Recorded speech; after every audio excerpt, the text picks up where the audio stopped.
ស្ថានភាពវិវត្តចុងក្រោយមកដល់ម៉ោងនេះរវាងបាទកម្ពុជានិងចៅសៀមគឺឥឡូវនេះស្ថានភាពនៅតាមភូមិព្រៃច័ន្ទនិងជោគជ័យបានស្ងប់ស្ងាត់ហើយប៉ុន្តែសៀមដោយសារតែវាបាទវង្វេងវង្វាន់ដោយសារបាត់បង់ទីតាំងឈរជើងទាំងស្រុងគឺវាកំពុងតែបាច់វាបាច់ផ្សែងពុលទៅកាន់ភូមិពីរនេះហើយជាក់ស្ដែងច្រកចូលបឹងតគួនបាទក៏ស្ងប់ស្ងាត់ដែរសៀមអត់មានឱកាសក្នុងការរុលចូលទៅតាមតំបន់នោះទេអ្វីដែលកំពុងតែផ្លោអ្នកគ្នានៅពេលនេះគឺនៅតាមច្រកអានសេះហើយនឹងខាងបែកទៅខាងព្រះវិហារអញ្ចឹងច្រកអានសេះនិងបែកព្រះវិហារនេះយើងក៏បានផ្ញើបាទ 3M21 បាទជាច្រើនដើម្បីជាកាដូទៅដល់ទាហានសៀមទៀតដែរពីព្រោះអីថ្មាតនៅរោងចាំច្រើនណាស់នៅតំបន់ទាំងហ្នឹងបាទអញ្ចឹងកន្លែងនេះដូចវីដេអូក្រោយខ្ញុំបង្ហាញបងប្អូនម៉ោងនេះសូម្បីតែជប៉ុនសារព័ត៌មានជប៉ុនក៏បានលើកឡើងថាសៀមជាអ្នកឈានពានកម្ពុជាក៏បានសរសេរអំពីតួលេខប្រជាជនកម្ពុជាជនស៊ីវិលស្លូតត្រង់ដែលមិនពាក់ព័ន្ធជាមួយនឹងការកាន់កម្លាំងប្រដាប់អាវុធតតាំងគ្នាក៏ពួកសៀមទម្លាក់គ្រាប់ក៏ពួកសៀមទៅកំទេចធ្វើឲ្យពួកគាត់មានអ្នកបាត់បង់ជីវិតនិងរបួសជាច្រើនអ្នកដែរអញ្ចឹងអន្តរជាតិពេលនេះគឺ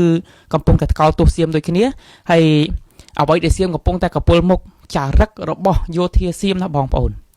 ចារឹកយោធាសៀមបើវាទៅកាន់កាប់កន្លែងណាបានគឺវាតែងតែដោតទងជាតិវាហើយវាច្រៀងបទចម្រៀងជាតិវាណាអញ្ចឹងឥឡូវនេះដោយសារតែងាប់ទៅក៏វាច្រើនផងហួយអាកន្លែងទីតាំងឈរជើងដែលធ្លាប់តែដណ្ដើមកម្ពុជាបានហ្នឹងក៏ឥឡូវនេះវាបាត់បង់ទៅវិញកម្ពុជាដណ្ដើមបានកាន់កាប់ស្ទើរទាំងស្រុងទៅវិញផងដែរអញ្ចឹងវាអត់មានអីបោកប្រជាជនអត់មានអីធ្វើឲ្យប្រជាជនវាសប្បាយចិត្តខ្លាចប្រជាជនវាបះបោវាទៅកុហកថាវាទៅដណ្ដើមបានភ្នំលេខ677ឯណាឥឡូវហ្នឹងកំពុងប្រហូតទងជាតិឯណាឈរចម្រៀងជាតិហើយទាំងដែលអាភ្នំ677ដែលខ្ញុំស្រាវជ្រាវហ្នឹងភ្នំហ្នឹងកន្លែងទីតាំងហ្នឹងរូបភាពហ្នឹងគឺ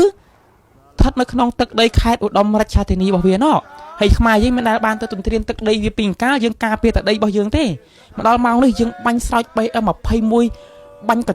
ដូចភ្លើងក៏ជ្រួចប៉ុណ្ណាក៏យើងអត់បានទៅទន្ទ្រានទឹកដីគេដែរយើងការពារយើងក្លាហានយើងអង្គអាចតែយើងអង្គអាចនៅក្នុងដែនអធិបតេយ្យរបស់យើងអ្វីដែលជាដីរបស់យើងគឺយើងត្រូវដណ្ដើមយកមកវិញតែប៉ុណ្ណឹងអញ្ចឹងពួកវាកំពុងតែប្រឡប់ប្រជាជនវាណាបងប្អូនបាទពីព្រោះអីងាប់ក៏ច្រើនងាប់ច្រើនមកជុំងាប់ច្រើនហើយអត់បានទីតាំងបានអីកាន់កាប់ទៀតតួយ៉ាងដូចភ្នំទ្របជាដើម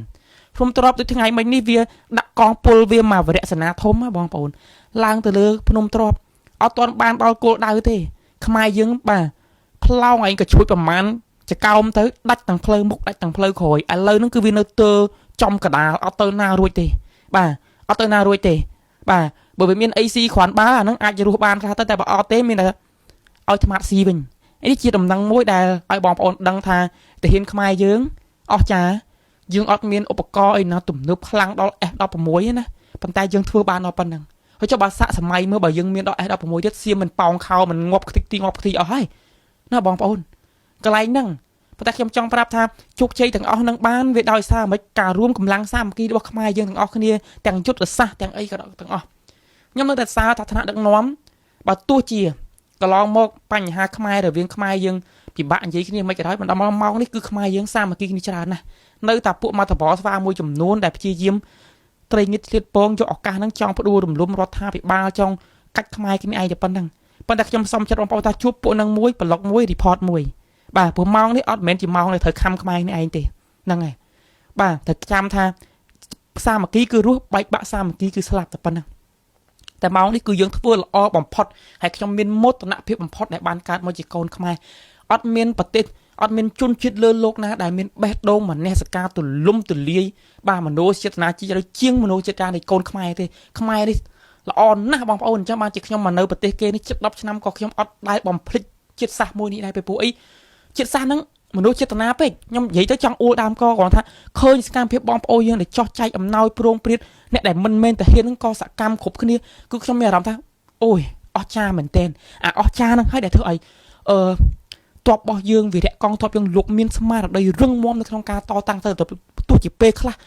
របួសពេញខ្លួនប៉ុណ្ណាក៏ពួកគាត់នៅតែកម្រើកនៅតែអាចរើបានណាបងប្អូននេះជាភាពអស្ចារ្យខ្លាំងដែលយើងកំពុងតែទទួលជោគជ័យអរគុណ